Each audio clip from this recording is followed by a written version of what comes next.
میرے پاس الفاظ نہیں ہیں کہ وہ منظر آپ کی خدمت میں رکھوں۔ عزیزان گرامی، معظم جاہی مارکیٹ سے افضل گنج کی طرف میں آنے لگا، راستے میں جگہ جگہ ہمارے نوجوانوں نے بائکس کو ایک گھیرا بنا دیا، بائکس کا روڈز بلاک کر دیے۔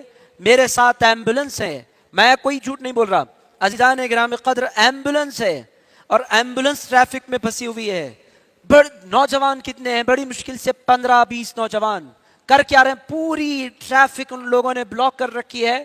پولیس والے آ کر ہٹانے کی کوشش کرتے ہیں تو ان کو جھڑکیاں دے رہے ہیں، کر کیا رہے ہیں؟ پنگیاں بجا رہے ہیں، کر کیا رہے ہیں؟ گاڑی گھما رہے ہیں۔ یہ سب کچھ کہاں ہو رہا ہے؟ حیدرآباد کے ایک انتہائی اہم شاہراہ پر۔ نام کس کا لیا جا رہا ہے؟ نام رسول اللہ کا لیا جا رہا ہے۔ عزیز دوستو، آپ مجھے ذرا بتلائیں، کیا یہ رسول اللہ کی تعلیم ہے؟ یہ کس کا میلاد ہے؟ اور یہ کیا کیا جا رہا ہے؟ ایسا کیوں کیا جا رہا ہے؟ عزیز دوستو، وہ منظر، آپ تھوڑا آگے بڑھیں، عزیزان گرامی قدر، انتہا درجے کی بےہودگی، منہ میں گٹکے ہیں اور نام رسول اللہ کا لیا جاتا ہے، نعرے رسول اللہ کے لگائے جاتے ہیں۔ بھائی، وہ نام لینے سے پہلے 1,00,000 مرتبہ سوچو۔ اور آج ہمارا حال کیا ہے؟ میلاد جلوس کے نام پر ہم روڈز بلاک کرتے ہیں۔ آپ کو میں بولوں، میرے کانوں نے سنا اتنی گندی گالی ایک بچے نے ایک بچے کو دی، ادھر گالی دے رہا ہے، ادھر نالا لگا رہا ہے، پتی پتی پھول پھول، یا رسول یا رسول۔ عزیزان گرامی قدر، وہ یا رسول بولنے سے پہلے تجھے شرم کیوں نہیں آئی؟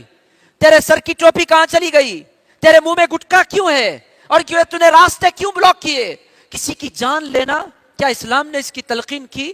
عزیز دوستو، پولیس والوں نے حد درجہ صبر کا مظاہرہ کیا۔ اگر ان کی جگہ میں ہوتا تو میں کیا کرتا مجھے نہیں معلوم۔ عزیزان گرامی قدر، صبر کی انتہا میں آپ کو بتلاؤں کیوں کیا پولیس والوں نے اس قدر صبر، میں نہیں جانتا، مگر عزیز دوستو یہ امتحان ہے۔ اور میں آپ کو ایک منظر بتلاؤں عزیز دوستو، افضل گنج کے وہاں پر بس سٹینڈ ہے، بس سٹینڈ میں آ رہا ہوں، بس سٹاپ پر سے میرا گزر ہوا، دائیں بس کے انتظار میں پوری ہندو خواتین، ہندو مرد کھڑے ہیں اور ہمارے بچے یہ گاڑیاں بھگا رہے ہیں، اسٹینڈز کر رہے ہیں اور ہندو آنکھیں پھاڑ پھاڑ کر دیکھ رہے ہیں۔ کیا یہ ہوتا ہے اسلام؟ کیا اسلام اسی کو کہتے ہیں؟ مسلمان اسی کو کہتے ہیں؟ کیا ان کے رسول اسی لیے دنیا میں آئے تھے؟ کیا ان کے رسول کی آمد اس واسطے ہوئی تھی کہ یہ جہالت برپا کی جائے؟ میرے دوستو، بدنام کون ہو رہا ہے؟ وہ من چلے نوجوان بدنام نہیں ہو رہے ہیں۔ میں نے ان کی آنکھوں میں حیرت دیکھی۔ ان لوگوں نے یہ سن رکھا تھا کہ مسلمان جو ہوتے ہیں وہ بہت باادب ہوتے ہیں، مگر کل کے دن میلاد جلوس کے نام پر انتہا درجے کی بےہودگی، جہالت، کہاں سے آ گئے یہ نوجوان؟ کیوں کر رہے ہیں یہ نوجوان؟ عزیزان گرامی قدر، کیسے اسلام کو بدنام کرنے کی سازشیں؟ میرے دوستو، اگر میں غلط نہ بولوں، غیروں کا جو جلوس نکلا اور مسلمانوں نے جو جلوس نکالا، دونوں میں مجھے کوئی فرق نظر نہیں آیا۔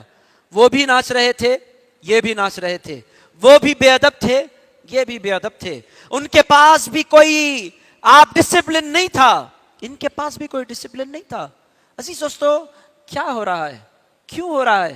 کیوں اسلام کو بدنام کیا جا رہا ہے؟ عزیزان گرامی قدر، اس کی نوٹس لینا علماء کی بھی ذمہ داری ہے، مشائخ کی بھی ذمہ داری ہے، قائدین کی بھی ذمہ داری ہے۔ عزیز دوستو، اگر یہی حال چلتا رہا تو واقعی اسلام بدنام ہوگا اور یہ میلاد جلوس حیدرآباد میں ایک فساد کا عنوان بنے گا اگر ابھی نہ روکا جائے، ابھی نہ کنٹرول کیا جائے۔ اس سال جو حالات میں نے دیکھے، میں نے زندگی میں کبھی میلاد جلوس میں نہیں دیکھے۔ عزیز دوستو، میں بھی نکلا کرتا تھا، وزیر علی مسجد سے میں بھی نکلا کرتا تھا۔ 3-4 سال پہلے میں نے محسوس کیا کہ یہ جو جلوس ہے ہمارے کنٹرول میں نہیں رہا۔ کہاں سے نوجوان آ رہے ہیں اور بےہودگی کر رہے ہیں، ہم خامخواہ کے بدنام ہوں گے۔ میں نے نکلنا چھوڑ دیا۔ عزیز دوستو، یہ میلاد جلوس ہے بہت امپورٹنٹ، حضور سے محبت کا اظہار، یہ ہونا چاہیے، مگر عزیز دوستو، مگر وہ کسی کی سرپرستی میں، کسی کی نگرانی میں، علماء کی تائید میں ہونا چاہیے۔ یہ 25 نوجوان، 20 نوجوان اپنی ایک ٹیم بنا لیتے ہیں، پٹیاں باندھ لیتے ہیں، عرش لگا لیتے ہیں، بےہودہ نعرے لگاتے ہیں، سائلنسرز نکال لیتے ہیں گاڑیوں کے اور پوری سوسائٹی کو تکلیف دیتے ہیں، گالیاں دیتے ہیں، بسوں کی چھتوں پر چڑھ جاتے ہیں۔ عزیزان گرامی قدر، کس کا میلاد؟ اس کا میلاد جو نماز پڑھا رہے ہیں، قرآن پڑھا رہے ہیں نماز میں، ڈوبے ہوئے اللہ کے کلام کی تلاوت میں۔ رسول اللہ نے اچانک تلاوت روک دی، رکوع میں چلے گئے۔ صحابہ کرام نے نماز کے بعد پوچھا، سرکار آپ نماز پڑھاتے ہوئے بہت خوبصورت انداز میں تلاوت کر رہے تھے، اچانک آپ نے تلاوت روک دی، یا رسول اللہ ایسا کیوں ہوا؟ رسول اللہ علیہ الصلوۃ والسلام نے فرمایا میں نے ایک بچے کے رونے کی آواز سنی، بچہ روئے تو ماں بے چین ہو جاتی ہے، جب ماں بے چین ہو تو میں کیسے نماز کو لمبی کر سکتا ہوں؟ ایک ماں بے چین ہو جائے اور میں نماز پڑھاتا رہوں، ایسے کیسے ہو سکتا ہے؟ ایک بچے کی خاطر رسول اللہ نے نماز کو مختصر کر دیا، میں بچے کو روتا ہوا نہیں دیکھ سکتا۔ آپ کیا کر رہے ہیں عزیزان گرامی قدر؟